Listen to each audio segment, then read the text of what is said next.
Hi hello guys, ನಾನು ನಿಮ್ಮ ಸಾರ್ಥಕ್. ಇವತ್ತಿನ ವಿಡಿಯೋ ನಮ್ಮ ಆಶ್ರಯ ಫೌಂಡೇಶನ್ಗೆ ಹೋಗುತ್ತಿದ್ದೇವೆ. ಬನ್ನಿ ಹೋಗೋಣ. ಫೈನಲಿ ಹೋಗುತ್ತಿದ್ದೇವೆ ಗೈಸ್, ಬನ್ನಿ ಹೋಗೋಣ. ಅಲ್ಲಿ ಹೋಗಿ ಸಿಗ್ತೀನಿ.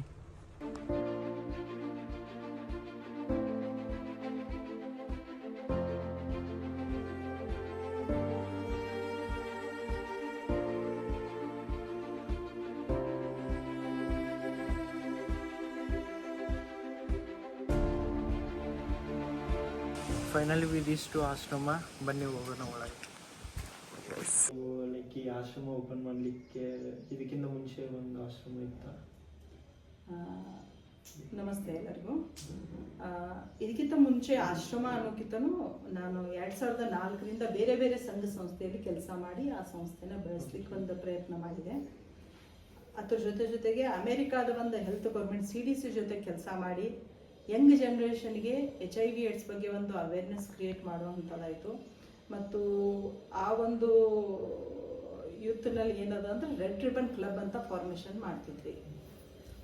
ಸರ್ಕಾರದ ವತಿಯಿಂದ ರೆಡ್ ರಿಬನ್ ಕ್ಲಬ್ಸ್ ಅಂತ ಫಾರ್ಮ್ ಮಾಡಿ ಯಂಗ್ ಜನ್ರೇಷನ್ಗೆ ಅವೇರ್ನೆಸ್ ಮೂಡಿಸೋದ್ರಿಂದ ಅವರಿಂದ ಸಮಾಜಕ್ಕೆ ಏನೈತಿ ಸ್ಟ್ರೀಟ್ ಪ್ಲೇ ಥ್ರೂ ಅಥವಾ ಕ್ವಿಜ್ ಕಾಂಪಿಟೇಷನ್ ಅಥವಾ ಪ್ರಬಂಧ ಸ್ಪರ್ಧೆ ಎಲ್ಲ ಇಟ್ಟು ಸಮಾಜನಲ್ಲಿ ಒಂದು ಮೆಸೇಜ್ ಕೊಡುವಂಥ ಕೆಲಸನ ನಾನು ಏನೈತಿ ಇದಕ್ಕಿಂತ ಮುಂಚೆ ನಾನು ಮಾಡಿದ್ದೀನಿ. ಎಸ್. ಮತ್ತೆ ನೆಕ್ಸ್ಟ್ ಯಾವಾಗ ಈ ಆಶ್ರಮ ಓಪನ್ ಆಯ್ತು? ಅದಾದ ನಂತರ 2016ರಲ್ಲಿ ನಾವು ಆಶ್ರಯ ಫೌಂಡೇಶನ್ ಶುರು ಮಾಡ್ಬೇಕನ್ನುವಂಥದ್ದು ಡಿಸೈಡ್ ಮಾಡಿದ್ವಿ. ಮುಖ್ಯ ಉದ್ದೇಶ ಬಂದ್ಬಿಟ್ಟು 2016ರಲ್ಲಿ ನಾವು ಸರ್ವೆ ಮಾಡಿದಾಗ ಆಫ್ಟರ್ 18 ಇರುವಂಥ HIV/AIDS ಇರುವಂಥ ಹೆಣ್ಮಕ್ಳಿಗೆ ಇಡೀ ಕರ್ನಾಟಕದಲ್ಲಿ ಯಾರೂ ಕೂಡ ಕೆಲಸ ಮಾಡ್ತಾ ಇರಲಿಲ್ಲ. ಅವ್ರಿಗೆ ಒಂದು ಸೇವೆ ಕೊಡೋದು in the sense care home ಎಲ್ಲೂ ರನ್ ಮಾಡ್ತಾ ಇರಲಿಲ್ಲ. ಆ ಒಂದು ಉದ್ದೇಶದಿಂದ 18 ವರ್ಷ ಮೇಲ್ಪಟ್ಟಂಥವ್ರಿಗೆ ಆಶ್ರಯ ಫೌಂಡೇಶನ್ ಅಡಿಯಲ್ಲಿ ಆಶ್ರಯ ಕೇರ್ ಹೋಮ್ ಅಂತ ನಾವು ಶುರು ಮಾಡಿದ್ವಿ. ಶುರುವಾತಿ ಒಂದು 3-4 ಜನ ಇದ್ದರು. ಈ ಪ್ರೆಸೆಂಟಾಗಿ ಒಂದು 16 ಹೆಣ್ಮಕ್ಳಿಗೆ ಇಲ್ಲಿ ಉಚಿತವಾಗಿ ಊಟ, ವಸತಿ ಮತ್ತು ಮೆಡಿಕೇಷನು, ಕ್ಲಾದಿಂಗು ಅದ್ರ ಜೊತೆಗೆ ಎಜುಕೇಷನ್ ಕೊಡ್ತಾ ಇದ್ದೀವಿ. ನನ್ನಲ್ಲಿರುವಂಥ ಮಕ್ಕಳಿಗೆ ಡಿಗ್ರಿ BSc ಕ್ರಿಮಿನಾಲಜಿ ಓದ್ತಾ ಇದ್ದಾರೆ. MA ಇನ್ ಜರ್ನಲಿಸಮ್ ಒಬ್ಬಳು ಮುಗಿಸಿದಾಳು, ಒಬ್ಬಳು LLB ಮುಗಿಸಿದಾಳು, ಇನ್ನೊಬ್ಬಳು BA ಮಾಡ್ತಾ ಇದ್ದಾಳು, ಮತ್ತೊಬ್ಬಳಿಗೆ ಡಿಫೆನ್ಸಿಗೆ ಜಾಯ್ನ್ ಆಗ್ಲಿಕ್ಕೆ ಟ್ರೈ ಮಾಡ್ತಾ ಇದ್ದಾಳು. ಸೊ ಅವ್ರು ಏನು ಶಿಕ್ಷಣ ಪಡಿತೇನಂತಾರಲ್ಲ, ಮಿನಿಮಮ್ ಡಿಗ್ರಿ ಆದರೂ ನಾವು ನಮ್ಮ ವತಿಯಿಂದ ಏನೈತಿ ಮಕ್ಕಳಿಗೆ ಶಿಕ್ಷಣ ಕೊಡಿಸ್ತಾ ಇದ್ದೀವಿ. ಅದಲ್ಲದೆ ಯಾರು ಕಲೀಲಿಕ್ಕೆ ಇಂಟ್ರೆಸ್ಟ್ ಇಲ್ಲ ಅಂಥ ಒಂದು ಹೆಣ್ಮಕ್ಳಿಗೆ ನಮ್ಮಲ್ಲಿ ಲೈವ್ಲಿಹುಡ್ ಸೆಂಟರ್ ಅಂತ ಅದ. ಇದೇ ಬಿಲ್ಡಿಂಗ್ನಲ್ಲಿ ಫಸ್ಟ್ ಫ್ಲೋರ್. ಸೊ ಅಲ್ಲಿ ಒಂದು 8 ಮಷಿನರೀಸನ್ನು ಅವರಿಗೆ ನಾವು ತಂದುಕೊಟ್ಟು ಅವ್ರಿಗೆ ಬೇಕಾಗಿರುವಂಥ ಎಲ್ಲ ರಾ ಮಟೀರಿಯಲ್ನ ನಾವು ಪ್ರೊವೈಡ್ ಮಾಡ್ತಾ ಇದ್ದೀವಿ. ಸೊ ಬಟ್ಟೆಯಿಂದ ಒಂದು 20 ಥರದ ಪ್ರಾಡಕ್ಟನ್ನು ನಾವು ಅವ್ರ ಕಡೆಯಿಂದ ರೆಡಿ ಮಾಡಿಸಿದ್ವಿ. ಏನೈತಿ ಸೇಲ್ ಮಾಡಲಿಕ್ಕೆ ಸಪೋರ್ಟ್ ಮಾಡ್ತಾ ಇದ್ದಾರೆ. ಬೆಳಗಾವಿಯಲ್ಲಿರುವಂಥ ಸುಮಾರು ಇವೆಂಟ್ ಆರ್ಗನೈಸರ್ ನಮ್ಮ ಜೊತೆ ಕನೆಕ್ಟ್ ಇದ್ದಾರೆ.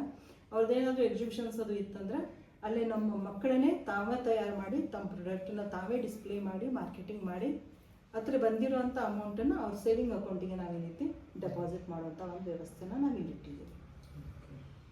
2016 ಇದು ಬಂದ್ಬಿಟ್ಟು ಆಶ್ರಯ ಫೌಂಡೇಶನ್, ಆಶ್ರಯ ಕೇರ್ ಹೋಮ್, ಇದೊಂದು ಪ್ರೋಗ್ರಾಮ್.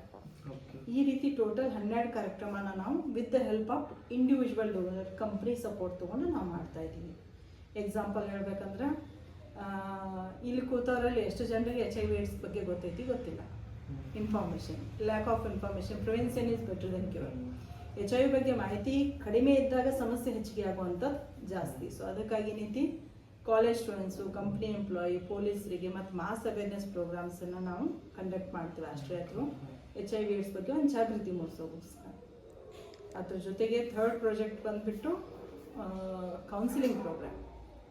ಪ್ರತಿಯೊಬ್ಬರ ಲೈಫದಲ್ಲಿ ಖುಷಿ ಟೈಮ್ದಾಗ ಭಾಳ ಜನ ಬಂದು ಗ್ಯಾದರ್ ಆಗ್ತಾರೆ, ಬಟ್ ಕಷ್ಟದ ಟೈಮ್ದಾಗ ನಮ್ಗೆ ಸಪೋರ್ಟ್ ಮಾಡೋದು ಭಾಳ ಕಡಿಮೆ. ಸೊ ಆ ಒಂದು ಸಿಚುವೇಶನನ್ನು ನಾವು ಅಬ್ಸರ್ವ್ ಮಾಡಿದಾಗ ತಿಂಗಳಿಗೆ ಒಂದು 50ರಿಂದ 70 ಜನ ತಮ್ಮ ಸಮಸ್ಯೆನ ನಮ್ಮ ಹತ್ರ ಹೇಳ್ಕೊತಾರೆ. ಅವ್ರಿಗೆ ನಾವು ಫೈನಾನ್ಷಿಯಲ್ ಗೈಡ್ ಮಾಡ್ತೀವಿ ಅಥವಾ ಇಲ್ಲ ಸೆಕೆಂಡ್ ಬಟ್ ಏನೈತಿ ಮಾರಲ್ ಸಪೋರ್ಟ್ ಏನು ಕೊಡಬೇಕು ಅಥವಾ ಸರ್ಕಾರಿ ಸೌಲಭ್ಯಗಳು ಅವ್ರಿಗೋಸ್ಕರ ಏನೆಲ್ಲ ಅದಾವ ಅಥವಾ ಏನಾದರೂ ಫ್ಯಾಮಿಲಿ ಕ್ರೈಸಿಸ್ ಇತ್ತಂದ್ರೆ ಅವ್ರ ಫ್ಯಾಮಿಲಿಗೆ ಕರೆಸಿ ಕೌನ್ಸಿಲಿಂಗ್ ಮಾಡುವಂಥ ಕೆಲಸನ ನಾವು ತಿಂಗಳಿಗೆ ಒಂದು 50ರಿಂದ 70 ಜನರಿಗೆ ಇಲ್ಲಿ ಮಾಡ್ತಾ ಇರೋದು. ಇದಲ್ದ ಪೋಕ್ಸೋ ಆ್ಯಕ್ಟ್ ಬಗ್ಗೆ ಗೌರ್ಮೆಂಟ್ ಸ್ಕೂಲ್ ಗೋಯಿಂಗ್ ಮಕ್ಕಳು ಅಥವಾ ಪ್ರೈವೇಟ್ ಸ್ಕೂಲ್ನಲ್ಲಿರುವಂಥ ಸಣ್ಣ ಮಕ್ಕಳಿಗೆ ಯಾವುದು ಸೇಫ್ ಟಚ್, ಯಾವುದು ಅನ್ಸೇಫ್ ಟಚ್ ಅಂತ ಮಕ್ಕಳಿಗೆ ತಿಳಿಸ್ಕೊಡೋವಂಥದ್ದು ಪ್ರತಿ ಪಾಲಕರ ಜವಾಬ್ದಾರಿ ಇರ್ತದೆ. ಕೆಲವೊಂದು ಸಲ ಆಗೋದಿಲ್ಲ, ಬಟ್ ಆ್ಯಸ್ ಅ ಆರ್ಗನೈಜೇಷನ್ ನಾವು ಯಾವಾಗ ಸಮಾಜದಲ್ಲಿ ಮಕ್ಕಳ ಜೊತೆ ಕೆಟ್ಟದಾಗಿ ವರ್ತನೆ ನಡೀತಾ ಇದೆ ಅನ್ನೋದು ಗೊತ್ತಾದಾಗ ನಾವಾದರೂ ಅದನ್ನು ಪ್ರಯತ್ನ ಮಾಡಬೇಕಂತ ಮಕ್ಕಳಿಗೆ safe touch and unsafe touch ಬಗ್ಗೆ ಸೆಷನ್ಸ್ ಕೂಡ ಏನೈತಿ ಮಾಡ್ತಾ ಇರೋದು. ಇದೊಂದು ನೆಕ್ಸ್ಟ್ ಪ್ರಾಜೆಕ್ಟ್. ಇದಲ್ದ ಕೂಡ ದೊಡ್ಡವರಿಗೂ ಕೂಡ ಅದು ಬಿಲೋ 18 ಇರ್ತದೆ ಪೋಕ್ಸೋ ಆ್ಯಕ್ಟ್. ಬಟ್ ಸೆಕೆಂಡ್ ಬಂದುಬಿಟ್ಟು ಪಾಶ್ ಆ್ಯಕ್ಟ್ ಅಂತ. ಆಫ್ಟರ್ 18 ಇರುವಂಥ ಪ್ರತಿ ಹೆಣ್ಮಗಳು, ಈಗ ಭಾಳ ಜನ ಹೆಣ್ಮಕ್ಳು 90% ನನ್ನ ಪ್ರಕಾರ ಹೊರಗಡೆ ಎಲ್ಲರೂ ಕೆಲಸ ಮಾಡಿನ ಜೀವನ ನಡೆಸ್ತಾ ಇರೋದು. ಗಂಡು ಮಕ್ಳು ಹೆಂಗೆ ಮಾಡ್ತಾ ಇದ್ದಾರೆ ಅದೇ ರೀತಿ ಹೆಣ್ಮಕ್ಳು ಕೂಡ ದುಡಿಯೋ ಹಕ್ಕದ ದುಡಿತಾ ಇದ್ದಾರೆ. ಬಟ್ ಎಲ್ಲಿ ಕೆಲಸಕ್ಕಂತ ಹೋಗ್ತಿರ್ತಾರಲ್ಲ ವರ್ಕ್ ಪ್ಲೇಸ್ನಲ್ಲಿ ಅವ್ರಿಗೊಂದು ಸೇಫ್ ಮತ್ತು ಸೆಕ್ಯೂರ್ ಎನ್ವೈರ್ಮೆಂಟ್ ಇರೋಗೋಸ್ಕರ 2013 ಒಂದು ಪಾಶ್ ಆ್ಯಕ್ಟ್ ಅಂತ ಇಂಪ್ಲಿಮೆಂಟ್ ಆಗಿದೆ ಸೆಂಟ್ರಲ್ ಗೌರ್ಮೆಂಟಿಂದ. ಆ ಒಂದು ಇಂಪ್ಲಿಮೆಂಟೇಷನ್ ಬಗ್ಗೆ ಒಂದು ಅರಿವು ಮೂಡಿಸುವಂಥ ಕೆಲಸ ಆಯಿತು. ಅದ್ರ ಜೊತೆಗೆ ಆ್ಯಸ್ ಅ ಆಶ್ರಯ ಒಂದು ರೀಪ್ರೆಸೆಂಟೇಷನ್ ಒಂದು 18 ಕಂಪ್ನಿಯಲ್ಲಿ ನಾನು posh act internal complaint committee member ಅಂತ ವರ್ಕ್ ಮಾಡ್ತಾ ಇದ್ದೀನಿ. ಎಕ್ಸಾಂಪಲ್ ಗೌರ್ಮೆಂಟ್ ಮತ್ತು ಪ್ರೈವೇಟ್ ಅನ್ನೋ ಅದ ಕರ್ನಾಟಕ ಸ್ಟೇಟ್ ರಿಸರ್ವ್ ಪೊಲೀಸ್ ಅಂತದ ಮಚ್ಚೆಯಲ್ಲಿ. ಅಲ್ಲಿ ಒಂದು 68 ಹೆಣ್ಮಕ್ಳಿದ್ದಾರೆ ಫಿಮೇಲ್ ಪೊಲೀಸ್. ಮತ್ತು ಬೇಗ ಹೆಲ್ಮೆಟ್ನಲ್ಲಿ ಒಂದು 1500 ಫಿಮೇಲ್ ಎಂಪ್ಲಾಯ್ ಇದ್ದಾರೆ. ಮತ್ತು ಮ್ಯಾರಿಯಟ್ ಫೆರಿಫೀಲ್ಡ್ನಲ್ಲಿ ಒಂದು 30ರಿಂದ 32 ಜನ female employee. Hindustan latex limited Nippani ಅಲ್ಲಿ. ಸೊ ಹಿಂಗೆ ಒಂದು 18 ಬೆಳಗಾವಿ, ಹುಬ್ಬಳ್ಳಿ, ಹಾವೇರಿ, ಬೆಂಗಳೂರು ಈ 4 ಜಿಲ್ಲೆಯಲ್ಲಿರುವಂಥ ಒಂದು 18 ಕಂಪ್ನಿ ಜವಾಬ್ದಾರಿ ಪಾಶ್ ಆ್ಯಕ್ಟಿಗೋಸ್ಕರ ನಾನು ವಾಲಂಟಿಯರ್ ಆಗಿ ಮಾಡ್ತಾ ಇದ್ದೀನಿ. ಸೊ ಇವೆಲ್ಲ ಕಾರ್ಯಕ್ರಮಗಳು with the help of donor ಮತ್ತೇನೈತಿ CSR ಕೆಲವೊಂದು ಸಪೋರ್ಟ್ ಮಾಡುವಂಥ ಕಂಪ್ನಿ ಸಪೋರ್ಟ್ ತೊಗೊಂಡು ಇಷ್ಟೆಲ್ಲ ಸೇವೆಯನ್ನು ನಾವು ಸಮಾಜಕ್ಕೆ ಕೊಡ್ತಾ ಇದ್ದೀವಿ.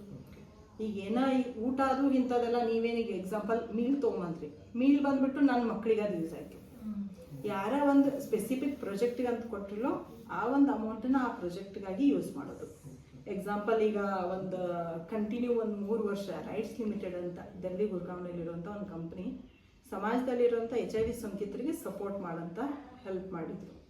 ಅದಕ್ಕಿಂತ ಪ್ರೀವಿಯಸ್ ಕೋವಿಡ್ನಲ್ಲಿ ಮೆಡಿಕಲ್ ಕ್ಯಾಂಪ್ ಮಾಡಲಿಕ್ಕೆ ಅವಕಾಶ ಕೊಟ್ಟಿದ್ರು. ಅದಾದ ನಂತರ ನಮ್ಮ HIV ಸೋಂಕಿತರಿಗೆ ಸಪೋರ್ಟ್ ಮಾಡಿದಾಗ ಒಂದು 29 ಲೊಕೇಶನ್ನಲ್ಲಿ HIV ಸೋಂಕಿತರನ್ನ ಕೂಡಿಸಿ ಅವರಿಗೆ ಒಂದು ಲೀಗಲ್ ರೈಟ್ಸ್ ಬಗ್ಗೆ ಅವೇರ್ನೆಸ್ ಮಾಡಿದ್ವಿ. HIV ಇದ್ದವ್ರಿಗೆ ಪ್ರಾಪರ್ಟಿ ಕೊಡೋವಂಥದ್ದು ಇನ್ನೂ ಅಷ್ಟೊಂದು ಫ್ಯಾಮಿಲಿಯಲ್ಲಿ ಎಕ್ಸೆಪ್ಟೆನ್ಸಿ ಇಲ್ಲ. HIV ಅದಾದ್ರೆ ನೀವು ಸಾಹಿತ್ಯದಲ್ಲಿ ನಿಮಗೆ ಯಾಕೆ ಪ್ರಾಪರ್ಟಿ ಬೇಕಂತ ಅವ್ರಿಗೆ ಲೀಗಲ್ ರೈಟ್ಸ್ ಪ್ರಕಾರ ಅವ್ರ ಪ್ರಾಪರ್ಟಿ ಕೊಡಿಸುವಂಥದ್ದಾಯಿತು. ಅದ್ರ ಜೊತೆಗೆ HIV ಇದ್ದವರು ಪ್ರಾಪರಾಗಿ ಟೈಮ್ ಟು ಟೈಮ್ 12 hours ಅಥವಾ 24 hours ಒಂದು ಕಂಪಲ್ಸರಿ ಟ್ಯಾಬ್ಲೆಟ್ ಇರ್ತದೆ ನಮ್ಮದು. ಆ ಟ್ಯಾಬ್ಲೆಟನ್ನು ನಾವು HIV ಸೋಂಕಿತರು ಕೆಲವೊಂದ್ಸಲ ನೆಗ್ಲಿಜೆನ್ಸಿ ಮಾಡ್ತಾರೆ. ಆ ಒಂದು ಟ್ರೀಟ್ಮೆಂಟ್ ಬಗ್ಗೆ ಅವೇರ್ನೆಸ್ ಆಯಿತು, ಪ್ರಾಪರ್ ನ್ಯೂಟ್ರಿಷಿಯಸ್ ಫುಡ್ ಬಗ್ಗೆ ಆಯಿತು. ಮತ್ತು ಅವ್ರಿಗೇನಾದರೂ ಮಾನಸಿಕವಾಗಿ ಖಿನ್ನತೆ ಒಳಗಾಗಿರೋ ಅಂಥ ಒಂದು ಹೆಣ್ಮಕ್ಳನ್ನ ನಾವು 29 ಲೊಕೇಶನ್ನಲ್ಲಿ ಕರೆಸಿ ಈ ಎಲ್ಲ ಸಪೋರ್ಟ್ ಕೊಡೋದಲ್ದ ಅಷ್ಟು ಜನರಿಗೆ ಮಿನಿಮಮ್ 1,500 ರೂಪಾಯಿ ದರ್ಶನನ್ನು ನಾವು ಕೊಟ್ವಿ. ಮತ್ತು ನ್ಯೂಟ್ರಿಷನ್ ಸಪ್ಲಿಮೆಂಟ್ರಿ ಕೊಡೋಕ್ಕೆ ಸಾಧ್ಯ ಆಯ್ತು with the help of rights limited. ನನ್ನ ಮಕ್ಕಳಿಗೂ ಕೊಟ್ಟರು, ಅದ್ರ ಜೊತೆಗೆ ಸಮಾಜದಾಗಿರೋಂಥ 1300 HIV ಸೋಂಕಿತರಿಗೆ ನಾವೊಂದು ಸಪೋರ್ಟ್ ಮಾಡೋಕ್ಕೆ ಸಾಧ್ಯ ಆಯಿತು. ಸೊ ಇಷ್ಟೆಲ್ಲ ಕಾರ್ಯಕ್ರಮ ಬಂದುಬಿಟ್ಟು ನಾವು ಒಂದು ಟೈಪ್ ಆಫ್ ಬ್ರಿಡ್ಜ್ ಆಗಿ ನಿಂತು ಕೆಲಸ ಮಾಡ್ತಾ ಇರೋದು. ಆ್ಯಸ್ ಅ ನಾಗರತ್ನ ನಂದೇನು ಹಿಂದಷ್ಟು ಪ್ರಾಪರ್ಟಿ ಇಲ್ಲ ನಾನು ಮಾಡ್ತೇನಂತ. ಬಟ್ ನಾಗರತ್ನಲ್ಲಿ ಒಳ್ಳೆ ಮನಸ್ಸು ಅಂದರೆ ಏನೈತಿ ನನ್ನ ಕಮ್ಯುನಿಟಿ ಆರೋಗ್ಯವಾಗಿರಬೇಕು, ಅವ್ರಿಗೇನು ಹಕ್ಕದ ಅವ್ರಿಗೆ ಸಿಗಲೇನು ಅಂತ ಒಂದು ಉದ್ದೇಶ. ಬಿಕಾಸ್ ನಾನು ಕೂಡ ಸುಮಾರು 27 ವರ್ಷ ಆಯಿತು HIV ಪಾಸಿಟಿವ್ ಇತ್ತು. ನಮ್ಮ ಯಜಮಾನ್ರು ಇರೋ ಕಾಯಿಲೆ 16 ವರ್ಷ ನಂಗೆ ಚೈಲ್ಡ್ ಮ್ಯಾರೇಜ್ ಮಾಡಿದಾಗ ಅವ್ರಿಗಿರೋ ಕಾಯಿಲೆ ನನಗೆ ಬಂದಾಗ ಆವಾಗ ನನ್ನ ಲೈಫ್ನಲ್ಲಿ ಎಲ್ಲರ ಥರ ನಾರ್ಮಲಿ ನಾನು ನನ್ನ ಫ್ಯಾಮಿಲಿ ನನ್ನ ಅಷ್ಟೇ ಇರಬೇಕು ಅನ್ನೋ ಡಿಸಿಷನ್ ಇತ್ತು. ಬಟ್ ಯಾವಾಗ ನನ್ನ ಮಗ HIV ಇಲ್ಲ ಅಂತ ಗೊತ್ತಾಯ್ತಲ್ಲ, ರಿಪೋರ್ಟ್ ನಾರ್ಮಲ್ ಬಂದಾಗ ಆವಾಗ ನಾ ಈ ಫೀಲ್ಡಿಗೆ ಬಂದಾಗ ರಿಯಲೈಸ್ ಆಯಿತು ಈ ದೇವರೇನೋ ನಮಗೊಂದು ಒಳ್ಳೆಯ ಅವಕಾಶ ಕೊಟ್ಟಿದ್ದಾನೆ, ನಮ್ಮ ಮಗನ ಹೆಲ್ದಿಯಾಗಿ ಕೊಟ್ಟಾರಂದ್ರೆ ನಾವೇನಾದರೂ ಸಮಾಜಕ್ಕೆ ಮಾಡಬೇಕು ಅನ್ನೋ ಒಂದು ಉದ್ದೇಶವೇ ಈ ಇಂಟ್ರೆಸ್ಟ್ ನಾನು ತೋರಿಸ್ತಾ ಇರೋದು. ಇಲ್ಲಿ ಬೆಳಗಾವಿಯಲ್ಲಿ ಸುಮಾರು ಒಂದು 20-25 ಸಾವಿರ ಜನ HIV ಇರ್ಬೋದು. ಬಟ್ ಎಲ್ಲರೂ HIV ಇದ್ದವ್ರು ಮುಂದೆ ಬಂದು ತಾವು ಬದುಕಬೇಕು ಅಥವಾ ಸಮಾಜಿಗೆ ಏನು ಮಾಡಬೇಕು ಅನ್ನೋವಂಥದ್ದು ಎಲ್ಲರೂ ಮನಸ್ಥಿತಿ ಇರೋದಿಲ್ಲ. ಯಾಕಂದ್ರೆ ಅವ್ರು ಎದುರಿಸಿರೋಂಥ ಸಮಸ್ಯೆ ಇರ್ಬೋದು ಅಥವಾ ಅವ್ರಿಗೆ ಸಿಗದೇ ಇರುವಂಥ ಸಪೋರ್ಟ್ ಇರ್ಬೋದು. ಈಗ ನಾನು ಮಾಡ್ತಾ ಇದ್ದೀನಿ ಅಂತ ಮುಂದೆ ಬಂದ ನಂತರ ಜನ ಸಪೋರ್ಟ್ ಮಾಡ್ತಾರೆ, ಬಟ್ ನಾನು ಮುಂದೆ ಬರದೇ ಇದ್ರೆ ಯಾರು ಸಪೋರ್ಟ್ ಮಾಡೋದಿಲ್ಲ. ಸೊ ಆ ಒಂದು ಕಾರಣಕ್ಕೆ ಏನೈತಿ ಸುಮಾರು ಸಮಸ್ಯೆನ ನಮ್ಮ HIV ಸೋಂಕಿತರು ಎದುರಿಸ್ತಾ ಇದ್ದಾರೆ, ಬಟ್ ಓಪನ್ ಅಪ್ ಆಗೋದಿಲ್ಲ. ಬಿಕಾಸ್ ಏನದ ಅಂದ್ರೆ 1981 ಏನು HIV ಬಗ್ಗೆ ಇರುವಂಥ ಕಳಂಕ ತಾರತಮ್ಯ ಅದ. ಸೊ ಇನ್ನೂ ಕೂಡ ನನ್ನ ಪ್ರಕಾರ ಏನೈತಿ ಕಡಿಮೆ ಆಗ್ಯದ ಅಂತ ಪ್ರತಿಬಿಂಬಿಸ್ತಾ ಇದ್ದಾರೆ, ಬಟ್ ರಿಯಾಲಿಟಿ ಅಲ್ಲ.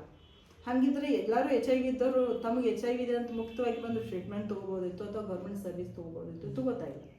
ಬಿ ಪಿ ಶುಗರ್ ಇದ್ರೆ ನೀವು ಈಸಿಯಾಗಿ ಹೇಳ್ತೀರಿ ನನಗೆ ಬಿ ಪಿ ಅದ ಅಥವಾ ಶುಗರ್ ಅದ ಅಂತ. ಇಲ್ಲಿವರೆಗೆ ಎಚ್ ಐ ವಿ ಇದ್ದವ್ರು ಎಷ್ಟು ಜನ ಬಂದು ನನಗೆ ಎಚ್ ಐ ವಿ ಇದೆ ಅಂತ ಹೇಳ್ತಾರೆ, ಹೇಳೋದಿಲ್ಲ. ಸೊ ಅದಕ್ಕಾಗಿ ಏನದ ಅಂತಂದ್ರೆ ಸೊಲ್ಯೂಷನ್, ಇದ್ರ ಬಗ್ಗೆ ಸರಿಯಾದಂಥ ಒಂದು ನಾಲೆಜ್ ಸಮಾಜಕ್ಕೆ ಕೊಡಬೇಕು. ಅದಲ್ದ ಎಚ್ ಐ ವಿ ಇದ್ದವ್ರಿಗೂ ಕೂಡ ಏನೆಲ್ಲ ಬದುಕೋ ಹಕ್ಕದ ಅದನ್ನು ಅವ್ರಿಗೆ ತಿಳಿಸ್ಕೊಡುವಂಥ ಜವಾಬ್ದಾರಿ ನಮ್ಮ ಹೊತ್ತಿಂದ ಮಾಡ್ತಾ ಇದ್ದೀವಿ. ಆಸ್ ಎ ಯಂಗ್ ಜನ್ರೇಷನ್ ನಿಮ್ಮದು ಒಂದು ಅದು ರೋಲ್ ಅಂತ ತಿಳ್ಕೊಳ್ರಿ. ನಿಮಗೆ ಎಷ್ಟು ಹಾಕದ ಒಂದು ಒಳ್ಳೆ ಮೆಸೇಜನ್ನು ನೀವು ಸಮಾಜಕ್ಕೆ ಕೊಡಕ್ಕೆ ಬಯಸಿರಿ ಅಂತ ನಾನು ಹೇಳೋದು. ಅಂದರೆ ಬಿಗ್ಗೆಸ್ಟ್ ಚಾಲೆಂಜ್ ನೀವೇನು ಫೇಸ್ ಮಾಡಿರಲ್ಲ? ಬಿಗ್ಗೆಸ್ಟ್ ಚಾಲೆಂಜ್ ಅಂದ್ರೆ ನಾರ್ಮಲಿ ಎಚ್ ಐ ವಿ ಇದ್ದವ್ರಿಗೆ ಮನೆ ಬಾಡಿಗೆ ಸಿಗೋದಿಲ್ಲ. ಎರಡನೇದಾಗಿ ಎಚ್ ಐ ವಿ 18 ವರ್ಷದ ಮೇಲ್ಪಟ್ಟಂಥ ಹೆಣ್ಮಕ್ಳ ಮಾನಸಿಕ ಸ್ಥಿತಿ ಭಾಳ ಚಾಲೆಂಜಿಂಗ್ ಟಾಸ್ಕ್. ಒಂದನೇದಾಗಿ ಅಪ್ಪ ಅಮ್ಮ ಇದ್ದಾಗಿರೋ ಮನಸ್ಥಿತಿ ಮಕ್ಕಳಿಗೆ ಅಪ್ಪ ಅಮ್ಮ ಇಲ್ಲದೆ ಇದ್ದಾಗ ಇರೋ ಮಕ್ಕಳಿಗೆ ಮನಸ್ಥಿತಿ ಬೇರೆ ಇರ್ತದೆ. ಮತ್ತು ಸೆಕೆಂಡ್ ಬಂದುಬಿಟ್ಟು ಹಾರ್ಮೋನಿಯಲ್ ಇಂಬ್ಯಾಲೆನ್ಸ್, ಅಪೋಸಿಟ್ ಜೆಂಡರ್ ಅಟ್ರಾಕ್ಷನ್ ಪ್ರತಿಯೊಂದು ಮಗುಗೆ ಹಾಕೋದು, ಅವ್ರು ತಪ್ಪಂತ ಹೇಳೋಕ್ಕಾಗೋದಿಲ್ಲ. ಆಮ್ಯಾಗ ಎಚ್ ಐ ವಿಯಿಂದ ಕೆಲವೊಂದು ಬಿಹೇವಿಯರಲ್ ಇಶ್ಯೂಸು ಕೂಡ ನಾವು ನೋಡ್ತಾ ಇದ್ದೀವಿ. ಟ್ರೀಟ್ಮೆಂಟ್ ರಿಲೇಟೆಡ್ ಸೈಡ್ ಎಫೆಕ್ಟ್ಸು ನೋಡ್ತಾ ಇದ್ದೀವಿ. Behavioural issues, hormone imbalance, opposite gender attraction, orphan status, ಇವೆಲ್ಲ ಒಂದು ಪ್ರಾಬ್ಲಮ್. ನಾವೇನು ಚೂಸ್ ಮಾಡಿರೋಂಥ ಏಜಿಗದಲ್ಲ ಅದನ್ನು ಅಷ್ಟು ಈಸಿಯಾಗಿ ಹ್ಯಾಂಡಲ್ ಮಾಡೋದು ಆಗೋದಿಲ್ಲ. ಒಂದು ಫೈನಾನ್ಷಿಯಲ್ ಕ್ರೈಸಿಸ್ಸೂ ಇರ್ತದೆ. ಈಗ ಏನಾದರೂ ಫಂಕ್ಷನ್ದಾಗ ಯಾರಾದರೂ ಊಟ ತಂದು ಕೊಟ್ಟರು ಅಥವಾ ಬರ್ಡೇದಾಗ ಮೀಲ್ ಸ್ಪಾನ್ಸರ್ ಮಾಡಿದ್ರು ಅಷ್ಟ್ರ ಮೇಲೆ ಇಡೀ ಮನಿ ನಡೀಲಿಕ್ಕೆ ಕಷ್ಟ. ಆ್ಯಸ್ ಅ ಮನಿ ಅಂತಂದಾಗ ಯಾವುದೋ ವಸ್ತು ಕಡಿಮೆ ಬಿದ್ದರೆ ಮನಿ ಫುಲ್ಫಿಲ್ಲಾಗಿ ನಡೀಲಿಕ್ಕೆ ಸಾಧ್ಯ ಆಗೋದಿಲ್ಲ. ಅದೇ ರೀತಿ 16 ಮಕ್ಕಳು ಈ ಒಂದೆಲ್ಲ ಜವಾಬ್ದಾರಿ ಇದ್ದಾಗ ಫೈನಾನ್ಷಿಯಲ್ ಕ್ರೈಸಿಸ್ ಎಷ್ಟು ಚಾಲೆಂಜಿಂಗ್ ಟಾಸ್ಕ್ ಇರ್ತದೆ. ಅದ್ರ ಜೊತೆಗೆ ಮಕ್ಕಳ ಬಿಹೇವಿಯರಲ್ ಇಶ್ಯೂಸ್ ಆಯಿತು, ಹೆಲ್ತ್ ಪ್ರಾಬ್ಲಮ್ ಆಯಿತು, ಇವೆಲ್ಲ ಸುಮಾರು ಚಾಲೆಂಜಸ್ ಎದುರಿಸಿದ್ವಿ. ಬಟ್ ಇನ್ನೂ ಇರ್ತದೆ ಮನುಷ್ಯರನ್ನಂಥ ಪ್ರಾಬ್ಲಮ್ ಬರೋದು. ಅದ್ರ ಜೊತೆಗೆ ಮೇನ್ ಪ್ರಾಬ್ಲಮ್ ಇದ್ದಿತ್ತಂದ್ರೆ ನಾವು ರೆಂಟ್ ಹೌಸ್ ಸಿಗ್ತಿರಕ್ಕಿಲ್ಲ ಅಂತ ಹೇಳಿದೆಲ್ಲ, ಆ ಒಂದು ಪ್ರಾಬ್ಲಮಿಗೆ ಒಂದು 3 ವರ್ಷದ ಹಿಂದೆ ನಾವು ಒಂದು ಪ್ರಯತ್ನ ಮಾಡಿದಾಗ ಈ ಜಾಗ ಹೌಸಿಂಗ್ ಬೋರ್ಡ್ ನಮ್ಗೆ ಅಲಾಟ್ ಆಗಿದೆ. ಈಗ ನೀವು ಕೂತಿರೋ ಜಾಗ ನಮ್ಮದು ಓನ್, ಅಷ್ಟೇ ಅದು ಓನ್, ನಮ್ಮ ಮಕ್ಕಳ ಮನೆ ಇದೆ. ಈಗ ನಾವು ರೆಂಟೆಡ್ ಹೌಸ್ನಲ್ಲಿ ಒಂದು 9 ವರ್ಷ ಇದ್ವಿ. 9 ವರ್ಷ 10ನೇ ವರ್ಷಕ್ಕೆ ನಾವು ಬಂದ ತಕ್ಷಣ ನಮ್ಮ ಮಕ್ಕಳಿಗೆ ನಾವು ಮನೆ ಮಾಡಿರೋದು ಉದ್ದೇಶ ಒಂದೇನೈತೆ ಅಂದರೆ, ಇನ್ನು ಯಾರೇ ಹೆಚ್ಚಾಗಿದ್ದವ್ರು ಬಂದರೂ ಬಾಡಿಗೆ ಮನೆಗೆ ಹೋಗ್ಬೇಕು ಅಥವಾ ಮನೆಯಿಂದ ಹೊರಗೆ ಹಾಕಿದ್ರೆ ಎಲ್ಲಿ ಹೋಗೋಣ ಅಂತ ಪ್ರಶ್ನೆಗೆ ಇದೊಂದು ಒಳ್ಳೆ ಆನ್ಸರ್ ಅಂತ ಹೇಳ್ಬೋದು. ಸೊ ಚಾಲೆಂಜಿಂಗ್ ಟಾಸ್ಕ್ ಅಂತಂದಾಗ ಜಾಗ ಸಿಕ್ಕಿದ ನಂತರ ಮನೆ ಕಟ್ಟೋದು ಈಸಿ ಇರೋಕ್ಕಿಲ್ಲ. ಇನ್ನೂ ಕೂಡ ವರ್ಕ್ ನಡ್ದದ. ನಾವು ಬಂದು ಇಲ್ಲಿ ಸೆಟಲ್ ಆದರೂ ಕೂಡ ಇನ್ನೂ ಕೂಡ ವರ್ಕ್ ನಡ್ದದ. ಸೊ ಈ ಒಂದು ಜಾಗ ಸಿಕ್ಕಿದ ತಕ್ಷಣ ಕಟ್ಟಡಕ್ಕೆ ಹೆಲ್ಪ್ ಮಾಡಿರೋವಂಥದ್ದು ವಿ ಸೋಮನಾಶಿ ಅಂತ, ರೈಲ್ವೆ ಮಿನಿಸ್ಟ್ರಿ ಈ ಪ್ರೆಸೆಂಟ್ ಇರುವಂಥವ್ರು. ಮುಂಚೆ ಹೌಸಿಂಗ್ ಬೋರ್ಡ್ ಡಿಪಾರ್ಟ್ಮೆಂಟ್ ನೀಡಿದ್ದಾಗ 40-60 ಲ್ಯಾಂಡ್ ಕೊಟ್ಟು ದೆನ್ ಕನ್ಸ್ಟ್ರಕ್ಷನಿಗೆ ಅಶೋಕ ಐರನ್ ಕಂಪ್ನಿ ಅಂತ ಕೇಳಿರ್ಬೋದು. ಜಯಂತ್ ಹುಂಬರ್ವಾಡಿ ಸರ್ ಅವರು ಫ್ಲಡ್ ಟೈಮ್ನಲ್ಲಿ ನಾವು ಕೆಲಸ ಮಾಡಿರೋದನ್ನು ನೋಡಿ ಅವರು ಒಂದೇ ವ್ಯಕ್ತಿ ಇಡೀ ಬಿಲ್ಡಿಂಗನ್ನು ಸ್ಟ್ರಕ್ಚರ್ 66 ಲಕ್ಷ ರೂಪಾಯಿ ಕೊಟ್ಟು ರೆಡಿ ಮಾಡಿಕೊಟ್ರು. ಸೆಕೆಂಡಾಗಿ ಹಿಂಡಾಲ್ಕೋ ಇಂಡಸ್ಟ್ರಿ ಜೊತೆ 2017ರಿಂದ ನಾವು ಕೆಲಸ ಮಾಡ್ತಾಯಿದ್ವಿ ಲೈವ್ಲಿಹುಡ್ ರಿಲೇಟೆಡ್.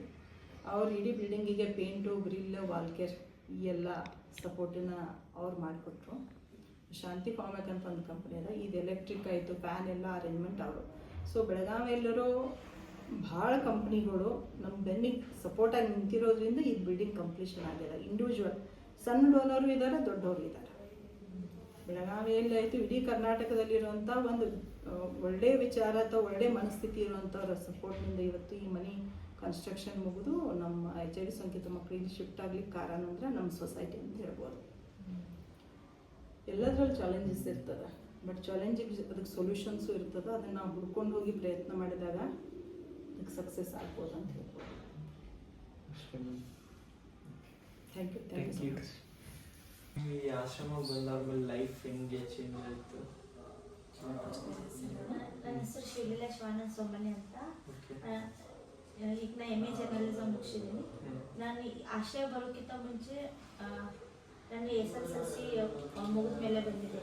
ಯಾಕಂದರೆ ನಮ್ಮ ಮನೇಲಿ ಫೈನಾನ್ಷಿಯಲ್ ಪ್ರಾಬ್ಲಮ್ ತುಂಬ ಇತ್ತು. ಅದರಿಂದ ಇಲ್ಲಿ ಬಂದಮೇಲೆ PUCಯಿಂದ ಈಗ ಡಬಲ್ ಡಿಗ್ರಿ ಮುಗಿದಿದ್ದೀನಿ. ಅಂದರೆ ಪ್ರತಿಯೊಂದು ನಾನು ಅಷ್ಟೇ ಏನು ಎಜುಕೇಷನ್ದಾಗ ನಾನು ಭಾಳ ಡೆವಲಪ್ ಅಷ್ಟು ಭಾಳ ಇದನ್ನೆಲ್ಲ ಇತ್ತು. ಆದರೂ ನಾನು ಈಗ ಬರ್ತಾ ಹೆಚ್ಚು ಡೆವಲಪ್. ನಾನು ಎಜುಕೇಷನಿಗೆ ಮುಂಚೆ ನಾನು SSLCಯಲ್ಲಿ 42 ಇದನ್ನು ಮಾರ್ಕ್ಸ್ ತೊಗೊಂಡಿದ್ದೆ, 74% 42 ತೊಗೊಂಡಿದ್ದೆ. ಈಗ 84 ಆಗಿದೆ ನನ್ನ ಡಿಗ್ರಿಗೆ. ಈಗ ಈ ಸಲ ನೋಡಬೇಕು, ನಂದು ಇನ್ನೂ ರಿಸಲ್ಟ್ ಬರ್ತದೆ. ಅದು ಪ್ರತಿಯೊಂದು ನಾನು ಯಾವ ಥರ ಅಂತ ನನ್ನ ಹೆಲ್ತ್ ಆಗಲಿ ಪ್ರತಿಯೊಂದು ವಿಷಯದಲ್ಲೂ ನನಗೆ ಪೂರ ಚೇಂಜ್ ಆಗಿದೆ. ಒಂದು ನಿಮಿಷ. ಮತ್ತು ನೀವು ಸರೌಂಡಿಂಗ್ ಲೈಕ್ ಆಶ್ರಮ ಸರೌಂಡಿಂಗ್ಸ್ ಹೆಂಗೆ ಲೈಕ್ ಹೆಂಗಿದೆ? ಸಪೋರ್ಟ್ ಅಷ್ಟೇ ಈಗಂತ ಓನ್ಲಿ ಸಪೋರ್ಟ್ ಅಲ್ಲ ಲೈಕ್ ಹೊರಗಡೆ ಟೋಟಲ್ ಓವರ್ ಇಲ್ಲಿ ಟೋಟಲ್ ಲೈನ್ ಸರೌಂಡಿಂಗ್ಸ್ ಊರಾಗೇನಿಲ್ಲ, ಊರಾಗಿದ್ದೇನು ಪ್ರಾಬ್ಲಮ್ ಯಾಕಂದ್ರೆ ನಾವು ಊರಿಂದಲ್ಲ ಇಲ್ಲಿ ಅಲ್ಲಿ ಆಶ್ರಮದಿದೆಯಲ್ಲ ಸರೌಂಡಿಂಗ್ಸ್ ಮತ್ತೆ ಇಲ್ಲಿ ಹೆಂಗ ಅನ್ಸಾಕತ್ತೈತಿ, ಇಲ್ಲಿ ಜನ ಹೆಂಗ್ ಸಪೋರ್ಟ್ ಅಂತ. ಇಲ್ಲಿ ಜನ ಏನು ಅಷ್ಟೇನು ಪರಿಚಯ ಇಲ್ಲ, ಇನ್ನು ಇಲ್ಲಿ ಬಂದಾಗ ಸ್ವಲ್ಪ ಅಡ್ಜಸ್ಟ್ ಆಗಿರ್ತೀವಿ ನಾವು. ಚೆನ್ನಾಗಿ ಅನಿಸ್ತದೆ. ಈಗ ಒಂದು ಮೂರು ಜನ ಇಲ್ಲಿ ಸುತ್ತಮುತ್ತಿನ ಜನ ಬಂದು ಹೋಗಿದ್ದಾರೆ. ಸೊ ಅವ್ರ ಸಪೋರ್ಟ್ ಇದೆ. ಇವನ್ ಅವ್ರ ಮಕ್ಕಳ ಡೈಲಿ ಬಂದು ಇವ್ರ ಜೊತೆ ಆಟ ಆಡ್ತಾರೋ, ಹೊರಗಡೆ ಹೋಗಿ ಎಲ್ಲ ಔಟ್ಡೋರ್ ಗೇಮ್ಸು ಇವ್ರ ಜೊತೆ ಆಡ್ತಾರೆ. ಸಪೋರ್ಟ್ ಅದ. ನಿಮ್ಮ ಫೇವ್ರೇಟ್ ಮೆಮೊರೀಸ್ ಈ ಆಶ್ರಮದಲ್ಲಿ? ಪ್ರತಿಯೊಂದು